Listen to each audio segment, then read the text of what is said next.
What's up, man? Live? Yeah, what's up, man? Life is good. Coming to you from Yosemite National Park by the river. Yeah. And you were Walking down just inside the national park. yeah, you were just recently in India though, right? Like that was where you were planted and normally planted for another month or so? I had a ticket out of India on May 5th, and I was so looking forward to a motorcycle journey through the Himalayas. But, everything started to kind of change, and I had to discern really what my intuition was, whether to stay in India or leave. And so it was a real lesson for me. Because I thought it was like intuition to stay, but I realized that I just really wanted to do this trip, and wound up deciding to leave. And the place just locked down uh, about 4 days after I left, and people weren't able to leave. So I got my nick of The time. lucky duck, man. I actually have a lot of friends in that situation, of course, because I'm connected to these traveling hippie types and adventurous types, and almost everybody did exactly what you said, though. They almost didn't leave. They decided to leave, and then when they finally got home, they were like, "Oh, thank fuck, I did that," because like that place is not it's no-go zone now.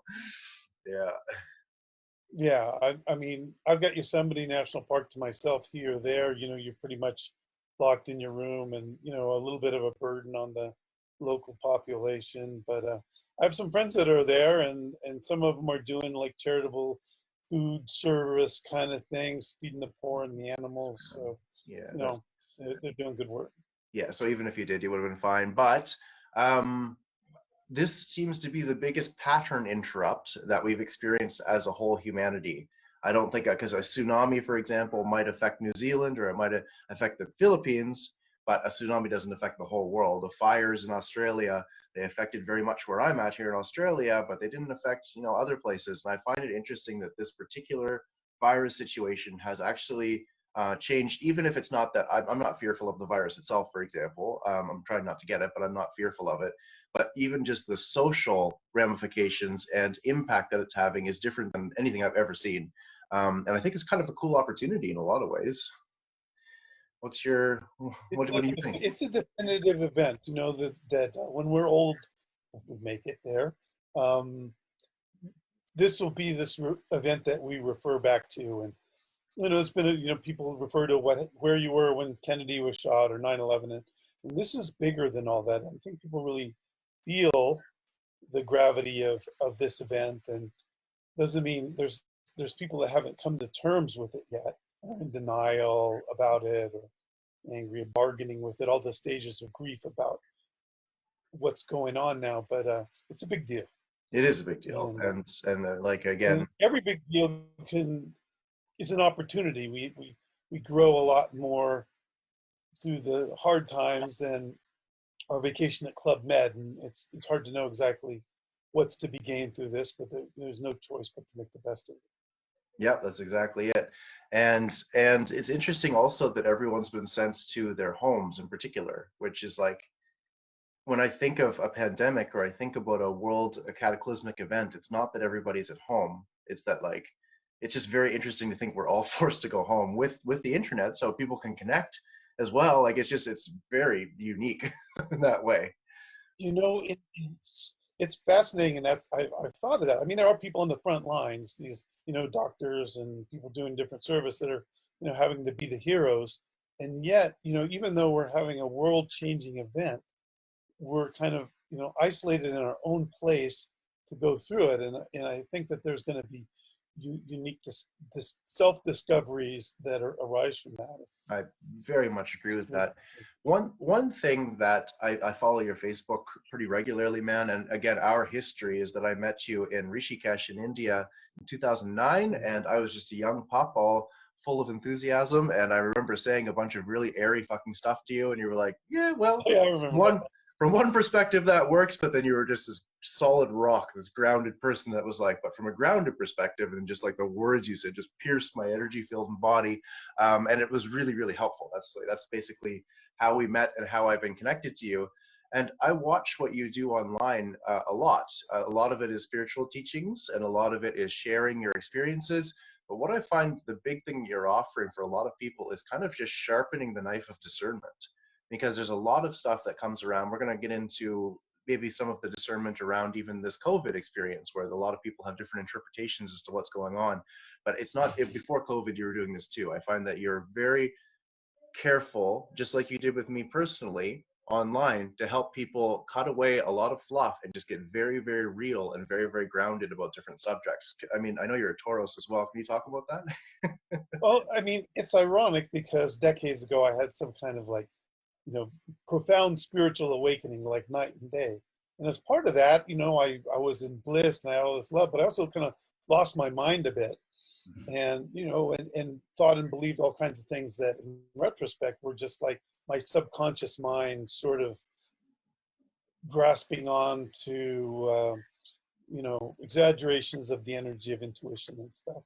So for me it's sort of like, if you want to be a mystic and you want to like um, tap into the subtle reality of life, it requires extra discernment, because those things aren't cut and dried and clear, and it's really easy to be misled. And So, so like all people, you experienced yourself what it felt like to be imbalanced in that area, then came to ground, and now you have a solutionary energy to offer other people as well. it's true that some of the people that have suffered also make the good counselors to people trying to work their Exactly. way through suffering. And so yeah, now I'm real grounded. I'm almost like the patron saint of crazy people, because I have a lot of super visionary out there friends who really are talented in the mystical realm, but um, sometimes they struggle a little bit for grounding. So we have a symbiosis. They lift me up, and I kind of keep them from floating That's away. awesome.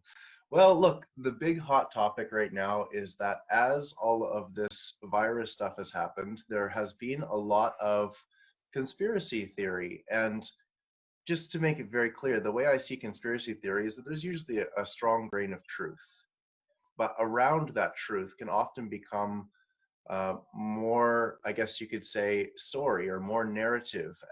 It becomes quite complicated, the story, whereas the truth is probably a little more simple. We all know corruption exists. We all know that people that have money and power would happily kind of use us to continue to hold that power as people, rather than allowing us to change the system, for example. We all know that. But what I'm noticing is that things are getting very wild. Like a lot of the things that are being said, and suddenly 5G created the coronavirus, and like all of these like just very intense and what feels like very untrue things are coming around. How are you experiencing that with your group of people that you work with, and what is your your recommendation, I guess you could say, for people who are going through that? Well,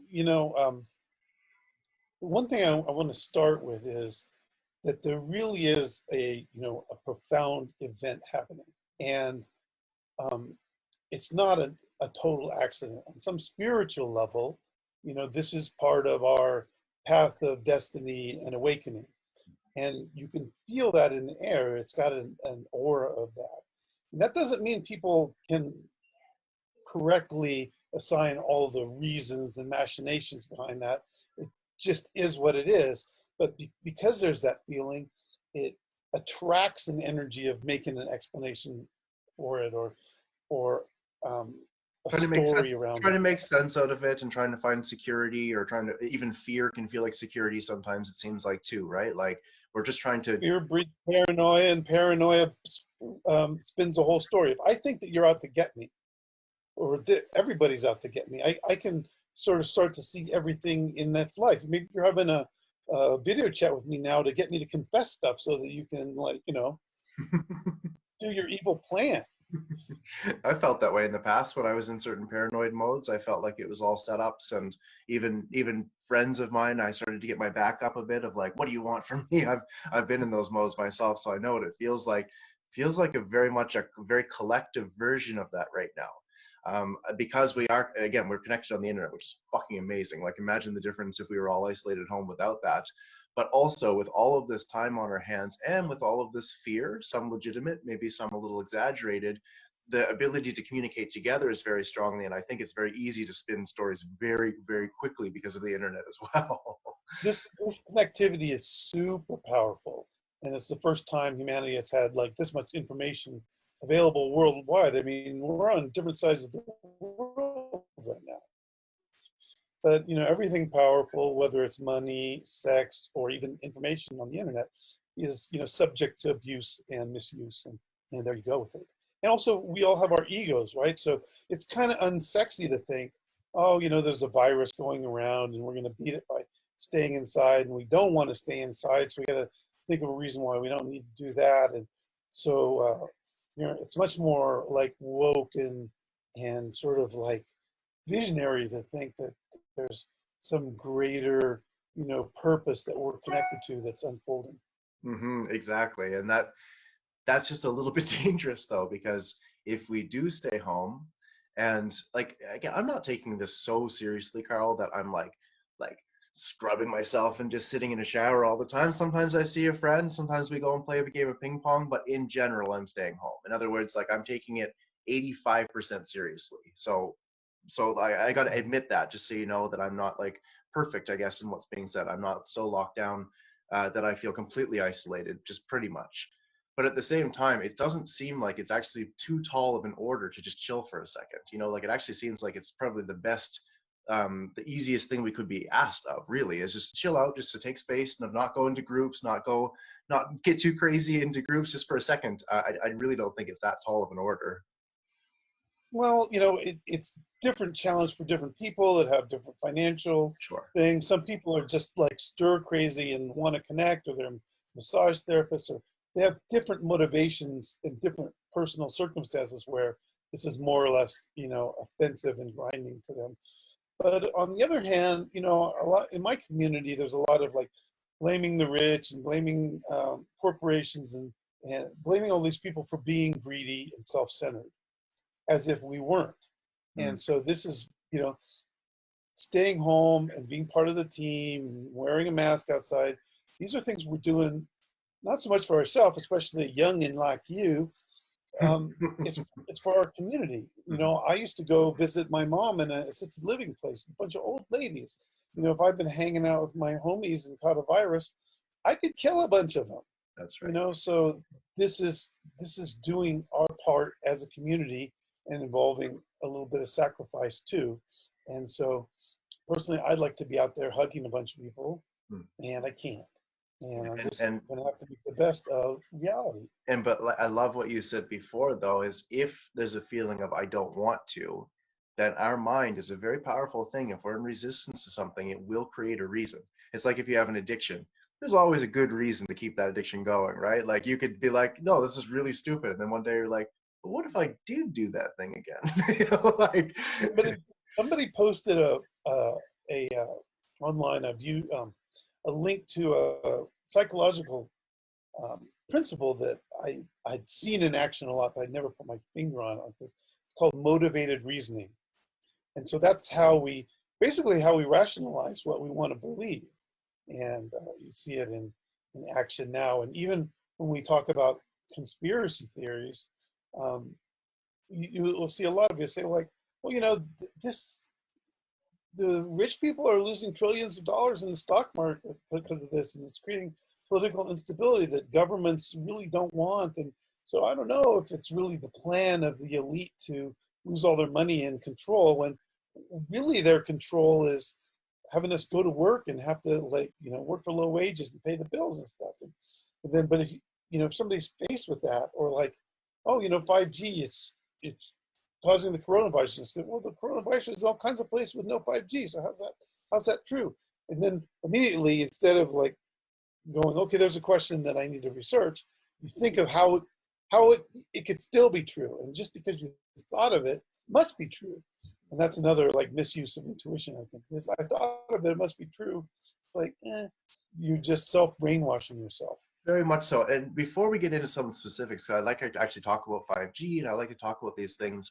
But I do want to say that fair dinkum, which is a word in Australia, which just means it is fair to say that that governments could use an issue like this to do that. So I don't think, like, again, I'm way where you are, but the feeling is like, but people could do that. So it's important that we keep our guard. It's important that it's happening. Yeah. Like I think I mentioned before that there's saying in politics, don't let a good crisis go to waste. So here we've got Trump in charge of the government, and and he knows he can get away with things and do things that match his philosophy. And so he's getting rid of government oversight. They've loosened all kinds of pollution restrictions and gas mileage requirements for cars. They're doing all kinds of things they want to do because they can get away with it in a crisis. It doesn't mean they created the crisis to do that, but here we are. Exactly. So just to give fairness though to the idea that the government is corrupt. Obviously, it's always been corrupt. It's not like a lot of times I think it's like it's either conspiracy theory people or you're just a mainstream person who just believes the government's good and all is well. It's like no, fuck man. There's a whole range in between those things. There's a whole Well, yeah, gray zone. it's true, and it's good to realize that our own selfish imperfections have this desire to come up too and say, we gotta fight the man and have a cuddle puddle party. It's like, no, that's actually my own like corruption wants that. Exactly. And in that bigger truth, though, that we all are corrupt. You know, when people talk about reptiles running the world, I am quite Mhm. convinced that actually we all have an aspect of ourselves that is reptilian. And that we all know that's actually biological science. But that reptilian brain may be more encouraged in certain people. And for example, Donald Trump is actually a great, easy example. He was given everything. He wasn't actually encouraged to grow beyond that 2, 3, 4-year-old mentality because he was given everything. There was no challenges to sharpen that field. There was no need to develop because he already had it all.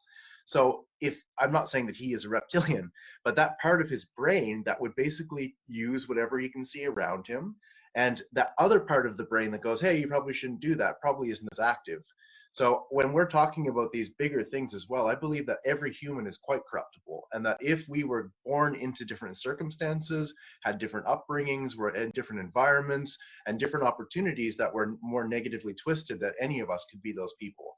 That is the way that I think of it, because that helps me understand the holistic understanding. So when we're doing our own healing and when we're healing the world and we're healing these people as well, and it's not that it's us versus them, because fuck man, like that divide just keeps getting bigger and bigger these days, and I'm really nervous that if we're not in cooperation and healing and communication, that it's going to get worse if anything.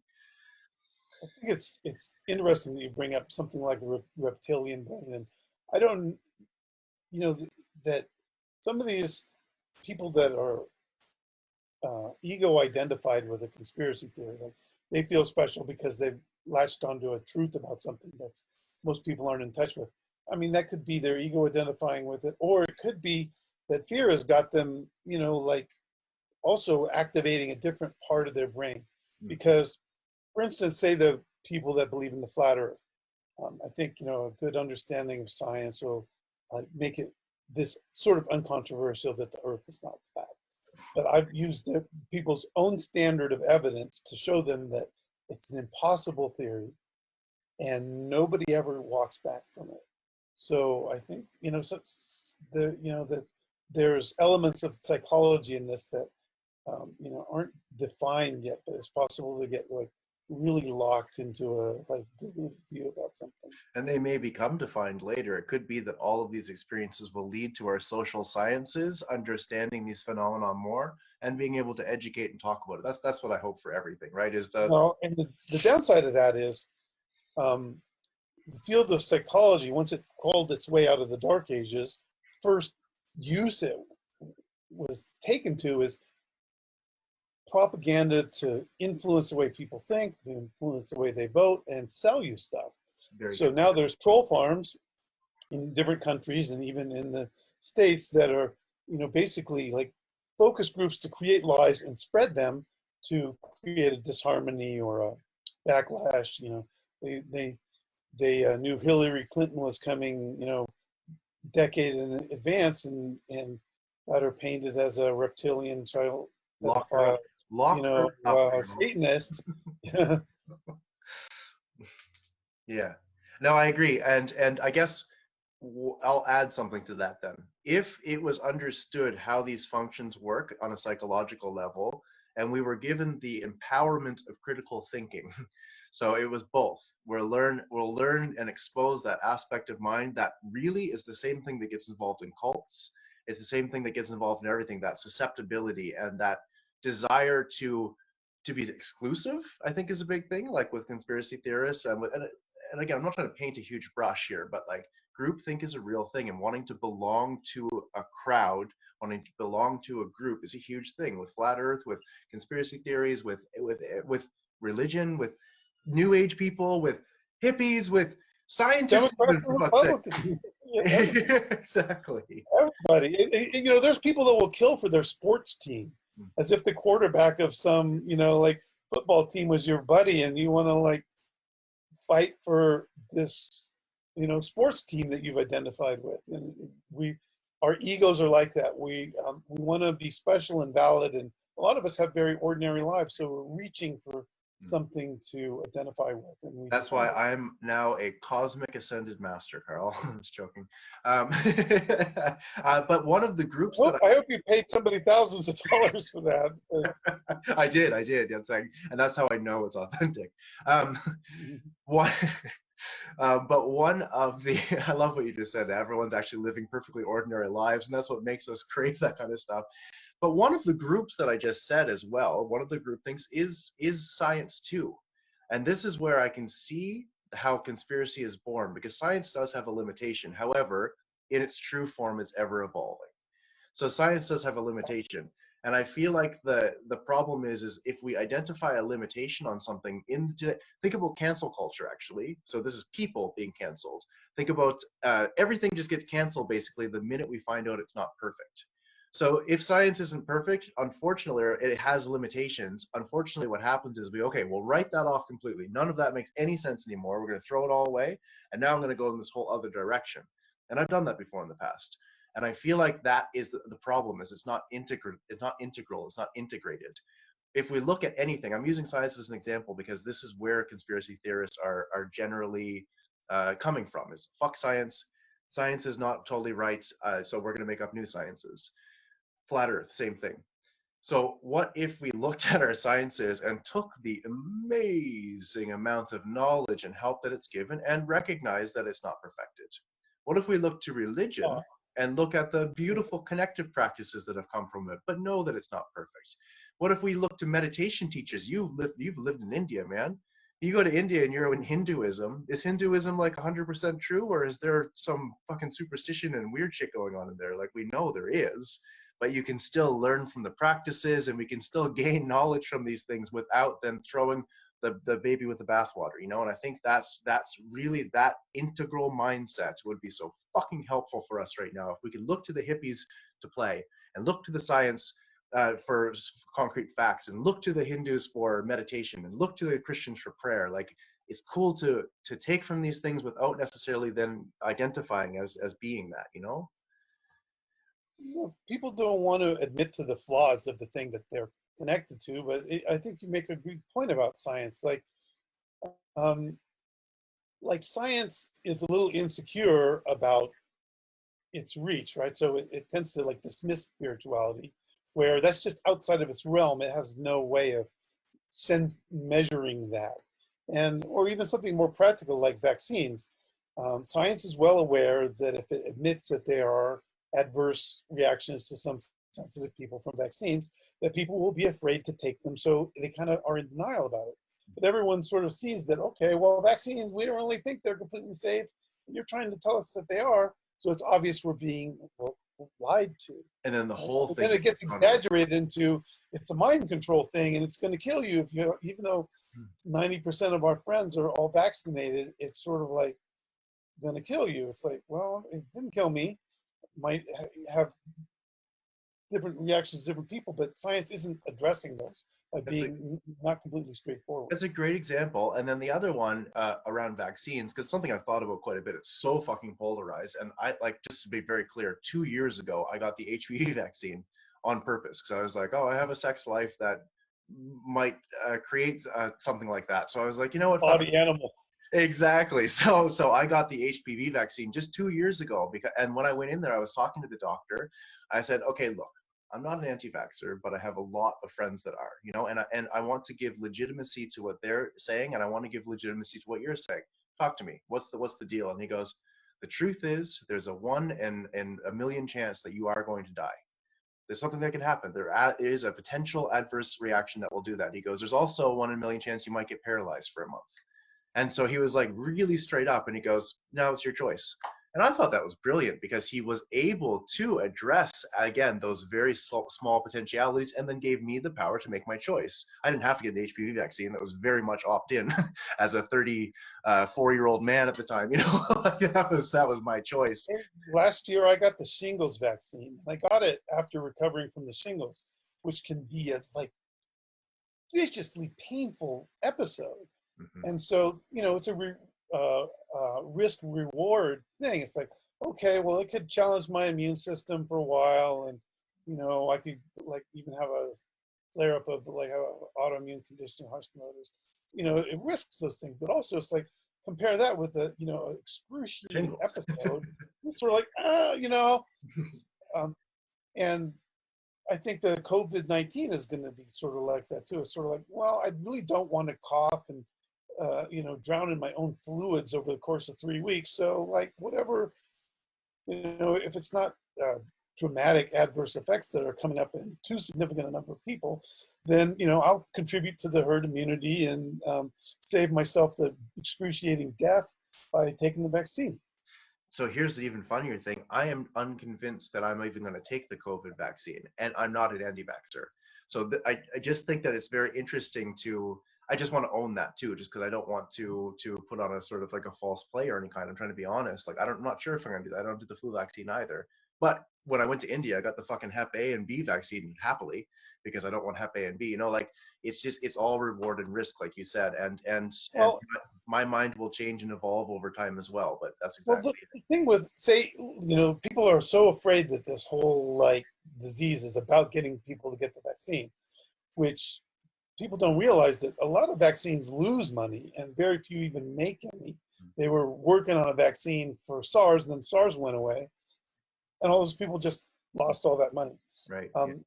But if you decide not to have the vaccine, then you have a special responsibility because COVID-19 is a situation where asymptomatic or people with just like a runny nose or something can actually spread it to other people. So if you're not going to have the vaccine, then you got to be, responsible during, if it turns out to be a seasonal thing or if it's in the area or wherever, you have to be extra vigilant not to transmit it to people who aren't going to be as resilient as, the 34-year-old party animal.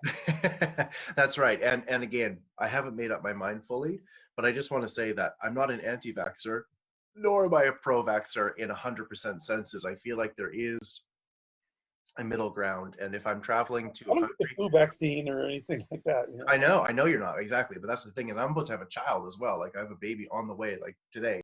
And we're going to have to make some decisions around that. And for example, we decided we're certainly not going to give a Hep B shot when the kid is born, because Hep B is most likely not going to happen through drugs or sex when the child is a baby. However, when we go to travel to a different country or as he gets older, and we're going to keep on reviewing, it's going to be a constant review of what our life circumstances and what feels appropriate. And to me, that is possible. It doesn't have to be a polarized stance of absolutely yes and absolutely no.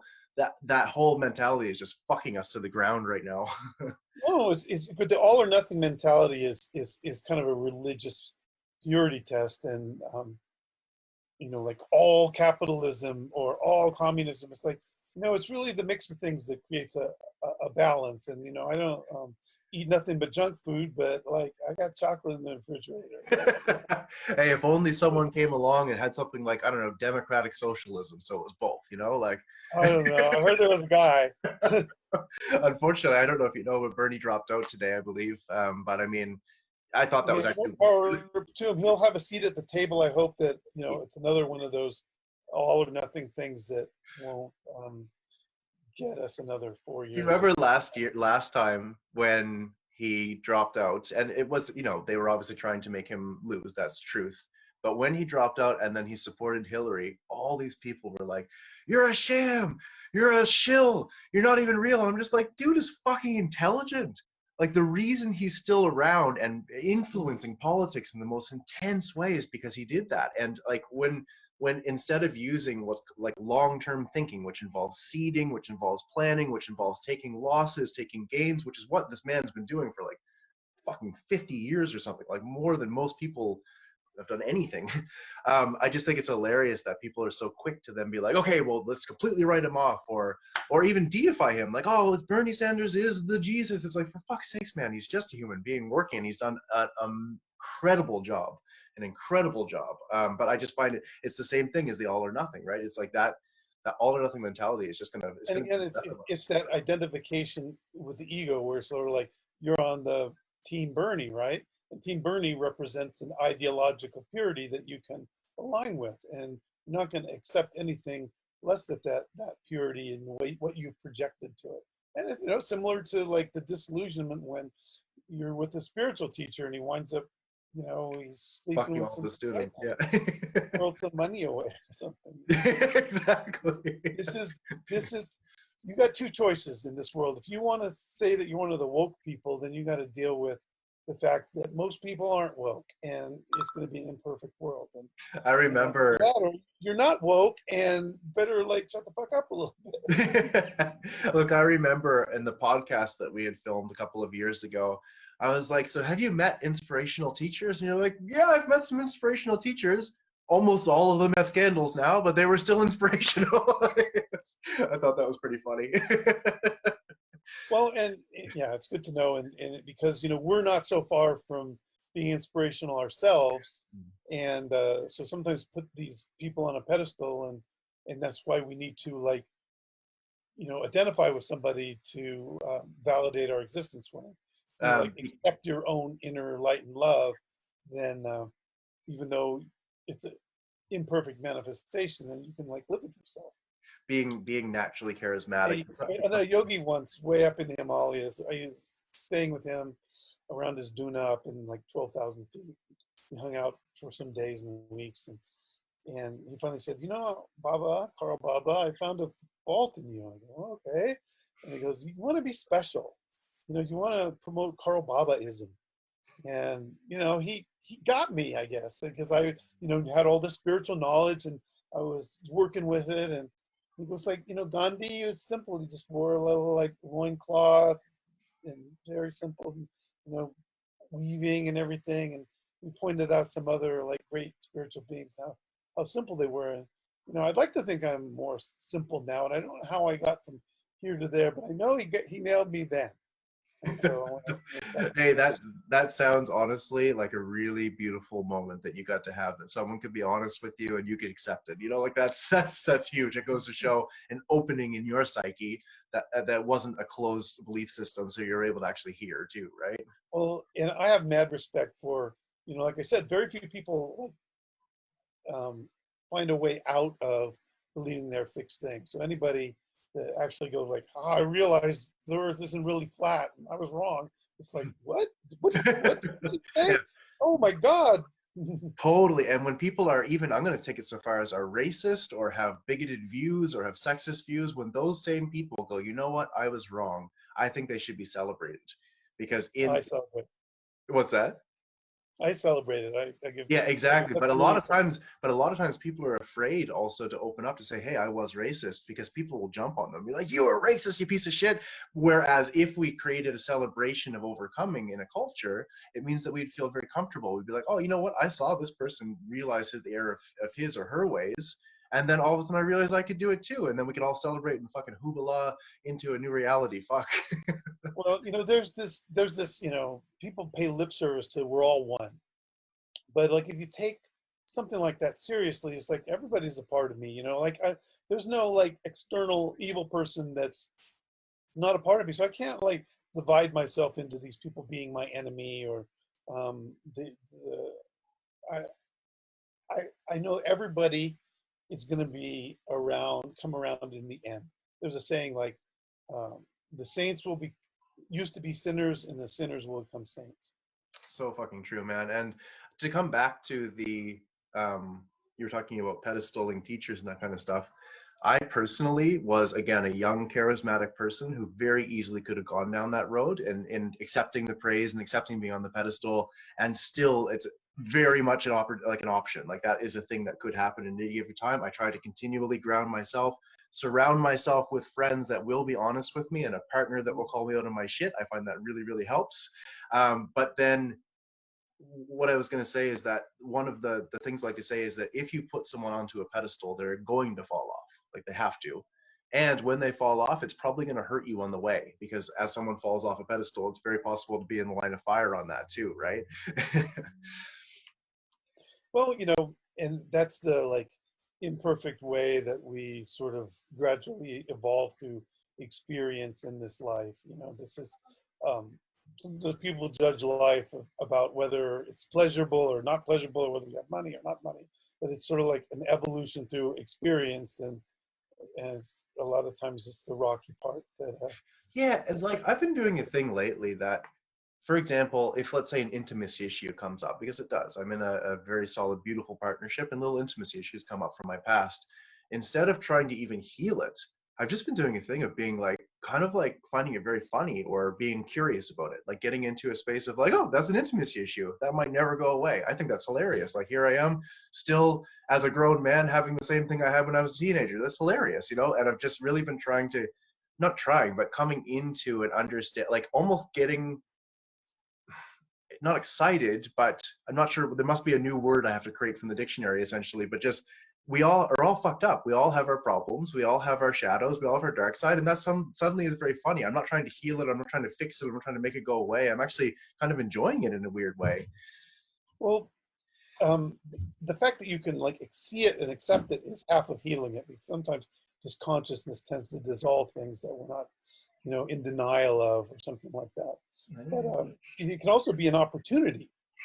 Yeah, huge opportunity. If something triggers you, that's like from deep within you, that's a part of your um,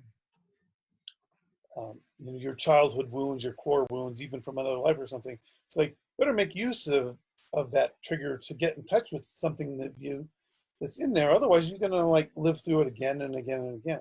Totally. And then having that attitude in myself, it's so much easier to work with other people when their stuff comes up, because a lot of times someone will present something in shame, like, hey, just to let you know, like I'm actually this awful person because of this thing. And I'm like, oh yeah, cool. Well, let's talk about that some more. And you get kind of fun with it. And it gets to be playful, and it's not like a big burden. And in bringing that lightness of heart to my own life and to other people's lives, I find that there is, ironically, it does start to heal by itself. Like it just wants to be heard and seen. That's all those things are. I have a card on my refrigerator that says that only normal people are the ones you don't know very well. That's right. I have one more thing here that I want to jump into that goes back to I love these conversations, Karl. Like, and I'm looking forward to doing it live another time as well. Just to let everyone know, Zoom wasn't allowing the live again, which happens. Um, what do you think about the 5G thing? I'm not talking about that creates the coronavirus. I think that's dumb. But like, what do you think about the potential harmful effects of the radiation? I have like views on it that are quite neutral, and I don't really care. But I'm curious from your perspective, as a person who's both grounded and also open to these things. What's your perspective on this? I don't know whether to just give you my verdict or a little bit of a broader explanation, but 5G stands for fifth generation, which is a variety of different technologies, some which are very similar to the technology we're already using. Yes. And then there's the millimeter wave, short distance, high bandwidth technology that's going to require a lot of nearby cell sites that people are calling 5G when it's just a subset of 5G. And there's ways to look at that to make it more dangerous, and ways you can look at it to make it more safe, because it doesn't penetrate the body very much. So it's not going to give you like brain cancer or whatever. But it's got a different frequency that we haven't dealt with before, and it's going to be in your backyard kind of thing. And so I think what it's done is people have exaggerated it into an apocalypse kind of thing, where even before this coronavirus thing, people were blaming like birds falling out of the sky and bees dying and all this sort of stuff. And then when I followed up on it, I found that, well, those places didn't even have 5G yet, so it couldn't have been. So there's a lot of misinformation about it, intentional misinformation. because like Russia, RT, their state That's it. media, That's was it. like putting out all kinds of inflammatory 5G articles in the United States, and the same company in Russia was being very supportive of their 5G rollout. So Yeah. it is being weaponized. My guess from what research I've read is that it's not going to be apocalypse. It's not going to cause people like harm right there in the moment, but it's going to be another thing on the EMF spectrum, like Wi-Fi and 4G that we're already experiencing. It's going to, if it has effects, it may be for just sensitive people, or it may be a borderline kind of body burden that has a subtle effect over years, and sort of like all the other toxic stuff that's in our food and the environment. And it's going to be hard to separate out. It's like, that's a 5G effect. It's like we're living longer than ever, and we're being pretty healthy, but there's there's an epidemic of autoimmunity and chronic disease, and part of that is probably our immune system burdened by a million different poisons and toxins and stresses, and that's one of them. Yeah, well, that's very, very interesting, and I'm curious to see. I know that Tesla guy who I know so well, I don't know, I forgot his name, Elon Musk, is talking about Starlink as well. So that would be a global internet that goes around the world. I'm excited. I don't want things to hurt our bodies. I don't want anything to be burning my fucking body or hurting anybody. The idea of upping technology though and having things be instantly connected is something I very much want. And I feel like I've always felt that technology in a lot of ways just represents our own consciousness upgrades as they're happening. So all of a sudden phones have sharper vision, we have sharper vision. Like there's something about the way technology and consciousness is growing at the same time, the singularity, I guess you could say. I'm sure a lot of people have said that already. That I actually think is like really important. So if we are more instantly connected, I think we're going to feel in our fields more instantly connected as well. I remember way back in the day, man, with MSN Messenger, when I would have a thought about somebody, I'd be like, oh, I like that friend. And then they send me a message. And I remember being like, what the fuck? Like, this is crazy. This is before I understood what energy bodies or psychic awareness or any of those things were. And this was happening well in advance. This was happening way long time ago. And I feel like there is a very strong intercorrelation between our evolution and the evolution of technology, personally. Yeah. So there's a couple things I want to say about that. One is, um, these synchronicities also explain some of the coincidences that make a conspiracy seem true. You Mm-hmm. know, Bill Gates has been warning about a pandemic for years and years, and they just ran a simulation about it months before the coronavirus. And some people think, well, that means that they did it. It's like, no, it's all part of this thing arising that we have a sense of. But also back to the other thing about the harm that some things come that that we don't know about in advance is every once in a while, because we can't know everything in advance, some scientific thing, whether it's asbestos causing cancer or fluorocarbons, degrading ozone, something winds up having an unintended consequence of that would have been hard to test for in advance, that's like messing us up. And it happens. Yeah, exactly. But I think that assigning evil intention to those things is a potential to make a blind spot, basically, so that and a group think in a fight. My fuck, again, all the fighting. That was basically all of the controversial subjects that I wanted to bring up today, Karl. One thing I want to say about the whole thing is what I'd like people to observe within themselves and maybe get to surrender. It's like, if there's an injustice, fight it. But a lot of this conspiracy stuff that these like ninja Illuminati that rule everything are doing this and that. It's like nobody's ever been very successful in stopping that. We have no method to stop that. But holding it in your heart squeezes love. It's hard to have like compassion and love and understanding and believe that the whole world is a plot against us at the same time.